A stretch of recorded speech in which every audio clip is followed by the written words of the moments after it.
Good morning, everyone. Welcome to today's Exploring by the Seat of Your Pants Hangout. My name is Joe Grabowski, and I'll be your host for today. It's actually a pretty exciting hangout because this will be our last hangout of 2018. It's been a ton of fun, September through December, with tons of events. And we're going to wrap things up with one more virtual field trip to Ripley's Aquarium of Canada in Toronto, Ontario. So today we're going to be joined by Danielle, who's going to tell us a little bit about the Seahorses. And also joining her, who won't be able to see him, but Nick, an aquarist, will be feeding the Seahorses behind the scenes. And hopefully that gets them excited with their favorite treats, and we'll get to see them moving around. Danielle, it's so great to have you joining us for our last hangout of the year. And we're looking forward to learning about the Seahorses at the aquarium. So I am so excited to be here today. There are some amazing animals that we have here, and this is just one of the many. So these are our seahorses. If you're wondering what type they are called lined seahorses because they're stripy. I don't really see the stripiness, but they are. We have a few in here. There's one actually right in the frame. I'll just point to it in case you can't tell, right there. They're incredibly good at camouflaging. So if you don't see them right away, it's probably because your eyes haven't really gotten used to finding a seahorse in their habitat. They have all of these special features coming off their bodies to make them hide and camouflage with coral. So right now, Nick just fed them, and they are being fed brine shrimp. So if you look in the water and it looks a little dirty, like there's all those specks, those are brine shrimp, which is a really, really tiny shrimp-like animal. And because at our aquarium, when we do feed seahorses, they may not get exactly what they're supposed to get. We give them extra nutrition through their food. So we're giving them extra nutrition in this form of their brine shrimp food. And seahorses are a little unique compared to most other fish. Not only do they swim upright, but they also don't really have a stomach. So instead of just eating food and digesting it like we do inside their stomach, they're actually going to be passing the food all the way through their bodies, and it slowly gets digested and then it goes out. It doesn't actually stay in their bodies very long, and because of that, we do have to feed them constantly. In the wild, they'd be constantly eating, and they're really, really picky eaters, so we actually have to feed them live food, whereas the majority of the other animals that we have at our aquarium actually don't get fed live food. They get fed things that are restaurant quality, already caught and no longer alive and frozen. But the seahorses have to eat live stuff, so that's what we end up feeding them. And they're all being really shy today, but that's okay. It shows you their amazing adaptation to be able to camouflage. And because they swim upright, they actually propel themselves not using their caudal fin. So many animals use their caudal fin to propel themselves, and the caudal fin is their back fin. So that's the one, the caudal fin is the one at the tail end. So that's the big one that propels things like sharks and whales. But on these animals, what they propel themselves with is actually their dorsal fin. The dorsal fin is the one on sharks that sticks out the top. So they have this tiny little fin on their back that propels them forward. There's one at the bottom that you can see swimming now. And then they can swim forward doing that. And as you can see, they are not fast swimmers, which is good. You don't have to be fast if you can camouflage. You can just hide somewhere. However, because they're not fast, if they ever want to migrate somewhere, it's not really that easy. So if they need to go somewhere far, sometimes they grab on to floating pieces of wood or sometimes debris because, well, there's a lot of garbage in the water, and they can actually travel that way. So they have these long tails on their bodies. They're called a prehensile tail, and they are able to actually attach and grab onto practically anything that's small enough and then hold on to wherever they have to go next. And one of the coolest things about the way a seahorse eats is they actually suck in their food. And I just saw this seahorse, which is camouflaged really well. I'll try to point him out again. This one right there. Use their snout to eat.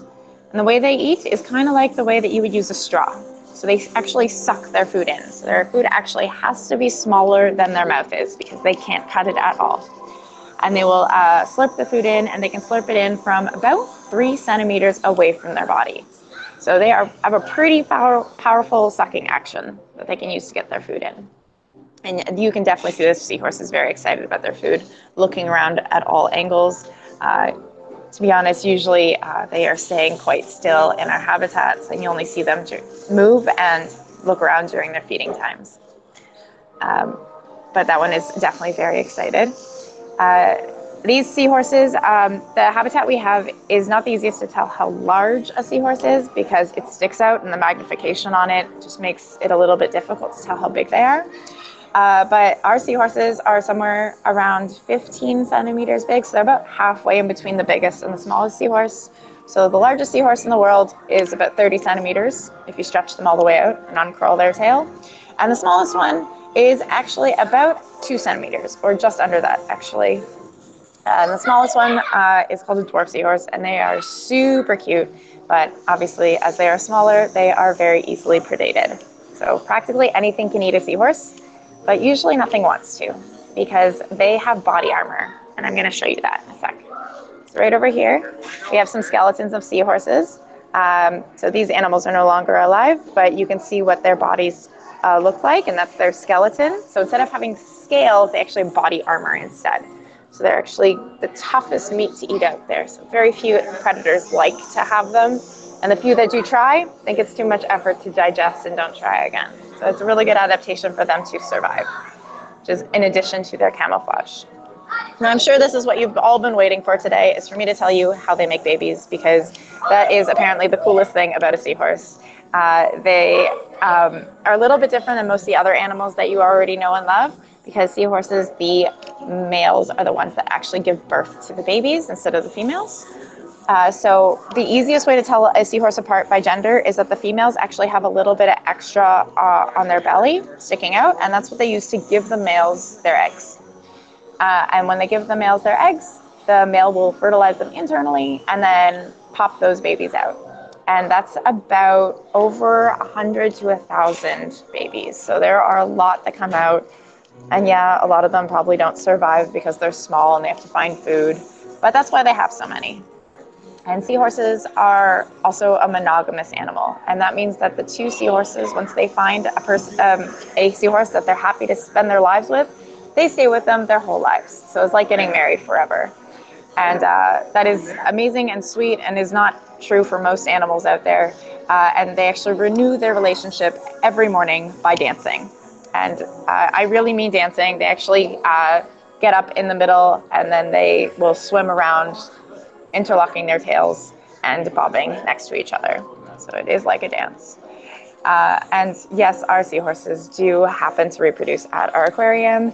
And we don't have any mini babies right now because, well, we wouldn't put them on display because they're very delicate. But over here, we have some intermediate babies. And they also have some food in there. You can see it a little bit better because their background is a little bit more clear. But these are baby seahorses. They're the same type, they're just younger, and they're not real babies. If they were really babies, you wouldn't even be able to see them. They'd be about the same size as their food. When they're born, they're little, they're black, and they have these, the only thing you can see on them is these white eyes. So I have walked past their habitat and noticed that there are new babies in there because of the little white eyes you can see on their tiny black bodies. But you can see the seahorse, and that is the real size of them. So I can put my hand right next to this. That one's really close to the glass. It's the same size. So that one is about 7 centimeters long. So it is not a large seahorse, but definitely a little bit more active. And you can definitely see all of the features I was talking about on these animals. And yes, they don't really swim that fast, but they are effective if they need to. And you can definitely see that prehensile tail on their body, and they can move it in all different ways to curl it around different structures. It also helps if the tide is big. So these little seahorses can easily get pushed around with the tide and the currents, and they use that tail to help hold on to wherever they're going. Just like that. Thank you for making an excellent example, seahorse. And that is a beautiful animal. So these animals, they are really beautiful, and as you can probably guess, they are used a lot in aquarium trades and souvenirs, and that is the sad part of their life, is that humans have exploited them, not only for like us, where we're showing you things so you can get inspired to help these animals in the wild. It's more on the negative side, where they have these bodies of seahorses that they sell as souvenirs, or they use it in traditional medicine, or they have them as pets and people don't know how to take care of them, and that's really sad. But being able to appreciate them, not only here, but also in the wild, is always amazing. They're beautiful animals. They're so good at camouflaging that no matter where you go in the world, there's a good chance that if you're going to a coral reef, you will see a seahorse if you look really, really hard. They are very good at hiding, and they'll probably see you and continue hiding on anyway, because they'll be a little bit afraid of a alien-looking scuba diver in the water. But the easiest way to help out these animals, especially because they live in coral reefs, is to reduce your carbon footprint. So we would always love to protect their habitat. And the easiest way to do so for us is to use less plastic, use more reusable items, and if you can, choose to walk places or choose to use your human power to ride a bike. And my favorite thing to tell young groups is tell people what you know and share what you love. So make sure that if you care about these animals, you encourage other people to do so as well. And, you know, one person might not be able to make a big difference because they're just one, but if we all work together as a united effort, we can actually make a giant difference in the lives of these tiny animals. And they are one of the best fish out there. And it would be great if their populations were actually soaring really high, but, you know, it's not really the easiest thing to do. But here at Aquariums, other than encouraging people, we're working on how to breed them. And we are pretty good at breeding the line seahorse. The other ones, not so much. We're still working on it. But if we can breed them here in captivity, then we don't have to worry about taking them out of the wild and negatively impacting the natural habitat. So we can share them with you without hurting the world, which is always the goal, to inspire and to teach and to learn. And I really love these seahorses because they happen to be so very active right now and swimming around, which is much more entertaining than the adults were being earlier, which is exactly like you would be as a youngster. I'm sure most of you have way more energy than your parents anyway, so they're definitely going to be a little bit more excited when there's food involved as well, because they haven't, you know, aged into being a little bit more lazy. And that's actually all I had to say about seahorses. And I'd love to answer any questions that you have about them, and including anything you have about other animals as well. But they are incredibly amazing animals. All right. Well, Danielle, thanks for sharing all that great information about the seahorses with us. It was great to see the adults and the kids. And I have a feeling a lot of the kids in these classrooms are going to be getting pretty crazy Nancy as well as Christmas holidays get closer and closer. Let's meet some of those boys and girls and let's see what kind of questions they have for us today. So we're going to go to Ear Falls, Ontario first. Harrison has grade 1s, 2s, 3s, and 4s with her. Let me turn their microphone on. How are we doing, boys and girls? Good. We're wondering if they breathe like other fish and have gills. That is a great question. So they actually do have gills. And the gills are on the inside, and if I look closely at this seahorse, hopefully it goes in focus, you can see this seahorse is definitely breathing in and out. The cheeks, which are, I'm going to point to it right there, you can see that moving. So you might think that's the fin, but the fin is actually behind that and really, really see-through right now. So that's actually that animal breathing in, and they're breathing in through their mouth and out their gills. So the gills are actually on the inside, protected by that armor I mentioned earlier. So they are breathing oxygen from the water. That's right, fish actually breathe oxygen and not water because they're animals just like us. All right, great question to get us started. Let's take a trip to Orangeville, Ontario this time. Mrs. Orgera has some grade 2, 3s with her. Oh, their microphone's on. How are we doing, 2, 3s? We're doing good. All right, who's got a question? We actually, but one of the questions were, how did you Can you get a little closer to the computer? I missed it. How did seahorses come to have their name, like a seahorse? Oh, I love that question. So seahorses get their name because most things that live underwater are actually named after things that live on land, like a lionfish, catfish, tiger shark. But seahorses get the same reason. Their face actually looks a lot like a horse, and they actually look like you could probably ride them as well. So they got their name just because the land animal happens to look just like them. And it really did stick with them. All all seahorses. There's many different types of seahorses and breeds that might not look like your typical one. This one looks like a typical seahorse, but there are other animals really closely related to them. The bigger ones with like lots of stuff sticking off them for camouflage are called sea dragons. So obviously no one really knows what a dragon looks like. However, they do have a very dragon-esque look to them. And then we also have the filefish and the pipefish. And the pipefish look just like a seahorse. They're just straight and skinny, like a pipe. So that's how they got their name too. Scientists are really not that creative when it comes to naming the animals. All right. Well, I've found pipefish while diving. I found sea dragons, but I haven't been lucky enough for a seahorse yet. So I'm hoping that happens in a dive in the near future. Let's see. 3-4s in Terrence Bay, Ontario with Mrs. Cooper. Let me turn their microphone on. How are we doing, grade 3-4s? I have 2 questions.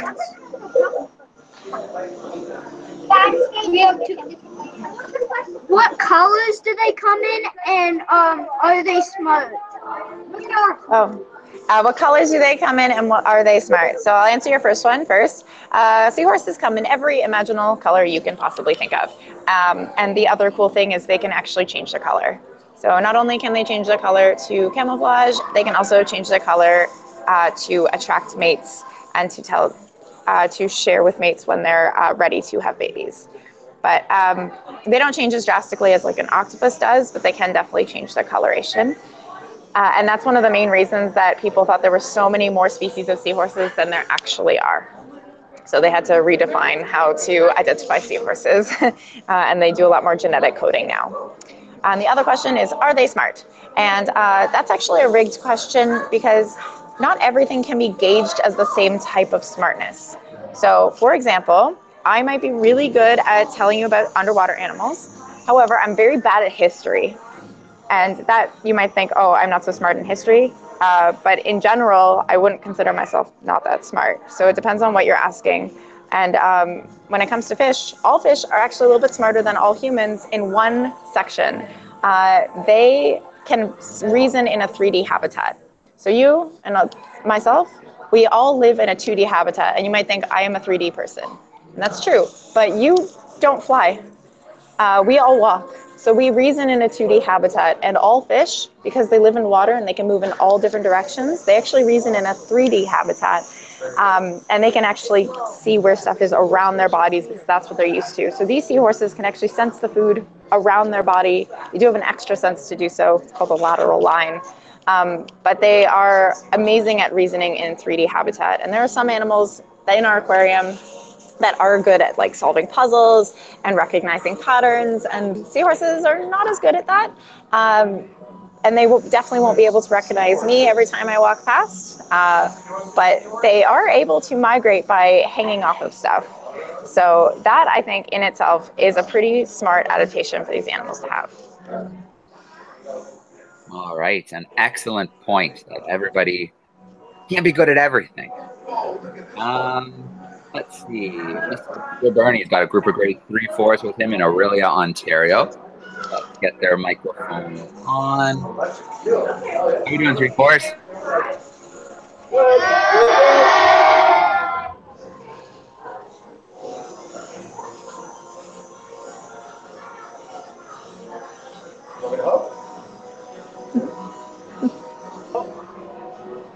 Nice and loud if you can. We didn't hear anything. Can you come closer? We're not picking it up at all. Does water temperature affect the seahorses? Yes, just like everything else, water temperature does impact these seahorses. Seahorses, just like most other animals, they don't migrate a lot, so their bodies are not used to great changes in water temperature. So yes, if their habitat does get a little bit too warm because of climate change, then they won't be as happy and their bodies won't function in the best way. But seahorses actually are found in most habitats. There are actually a few species of cold water seahorses, including one that lives in the Canadian waters. So they can be found in a wide variety of habitats, but it is species dependent. So these animals here, they live in warmer water. They are not found near Canada.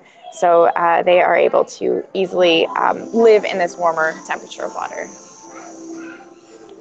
All right. And then our final live class, we have Mrs. Bradbury. He's got some high school students joining her in Halifax, Nova Scotia. Let's find them. Oh, actually, we have two more to visit. So we'll start with Mrs. Bradbury. How are we doing, Nova Scotia?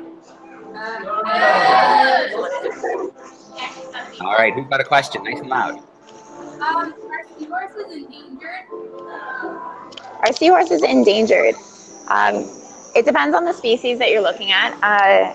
The line seahorses are actually not too bad. They're just on the vulnerable side, which is most seahorses. And then the ones that are endangered are I'd say the more beautiful ones. So like the sea dragons, some of the other more exciting looking seahorses. And that's because they are more often used for pets. And their breeding of seahorses is really not the easiest thing. So they need certain conditions in order to breed, not only in captivity, but also in the wild. And they also have to be able to find a mate. So once their numbers get low, then it's harder for them to reproduce. So I'm pretty sure most seahorses are vulnerable or threatened, but nothing too much worse than that, except for a few species that are on the endangered species list. But you can always look that up on the red list. But I'm not exactly certain what every seahorse is, their status is.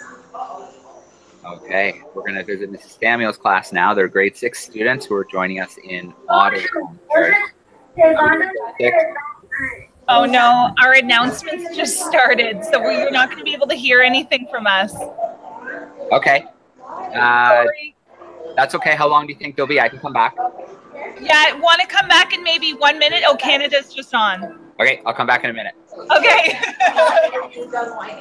All right, things are getting patriotic over there. We'll come back.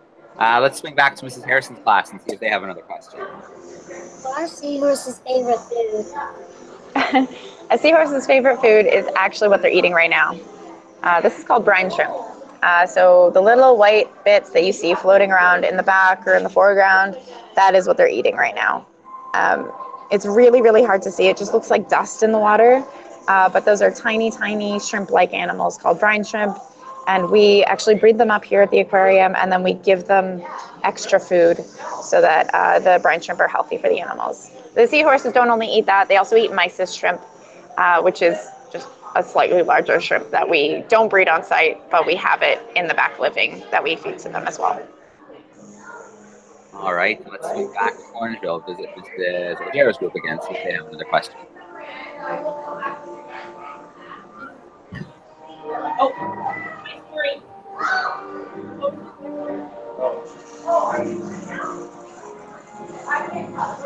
There we go. Was there a question?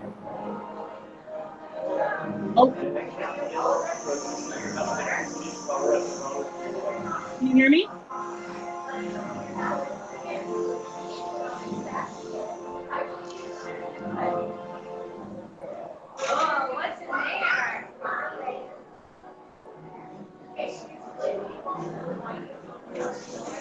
If you have a question, Mr. Rogero, go ahead. Oh, can you hear me? Yeah. Oh, okay. Go ahead, Ben. Can you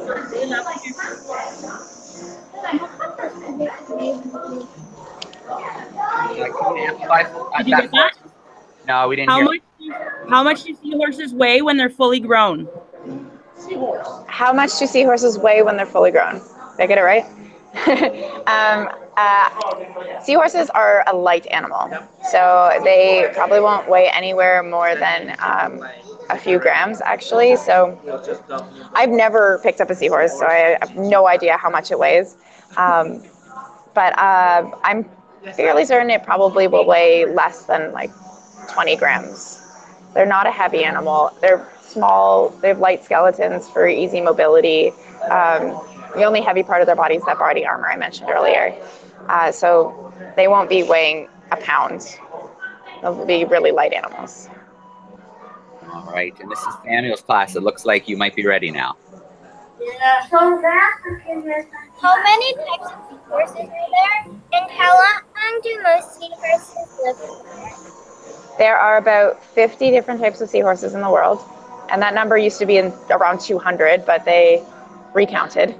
And then they live for up to 5 years. It is species dependent, but usually ours live for about 5 years.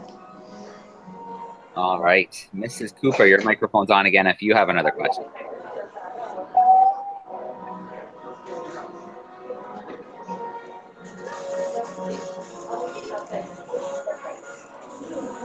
Nice and loud if you have another question, Mr. Cooper's class.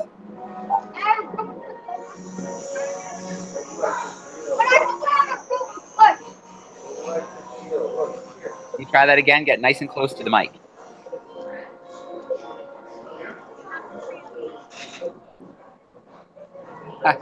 Sorry, Mrs. Cooper, your microphone's really not cooperating for us right now.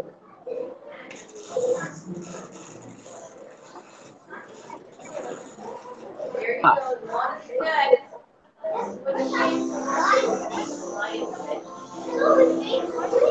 All right. I'm sorry, Mrs. Cooper. Your microphone's just not cooperating right now, but if you can type the question to me, I'll try to make sure that we work it in.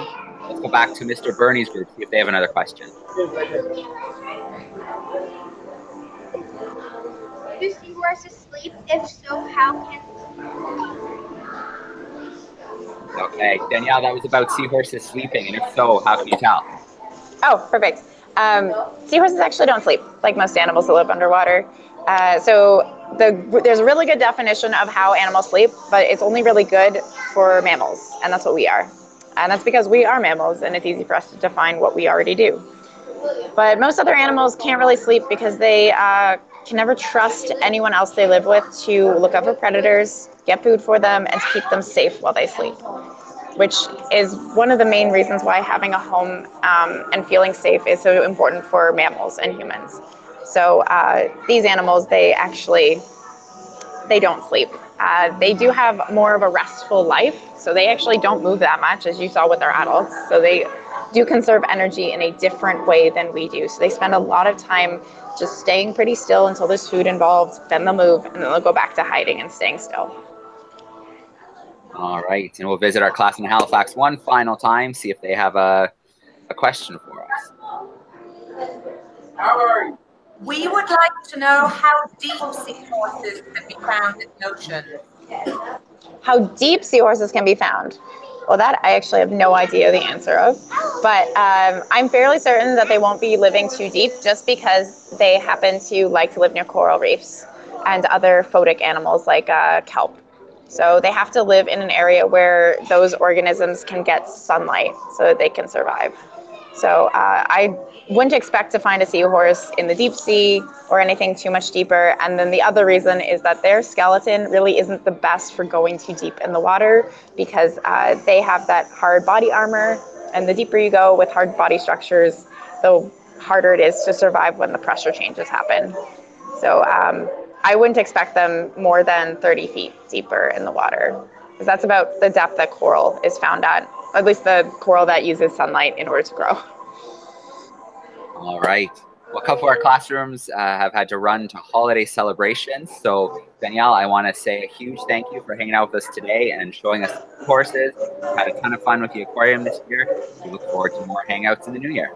Oh, thank you. I'm very happy to be here, and I am excited to have some more hangouts happen here. All right, boys and girls, thanks for hanging out with us today. Have a great holidays. I'm going to turn your microphones on. Let's get nice and loud, say goodbye, and thank you. And we'll sign off for today.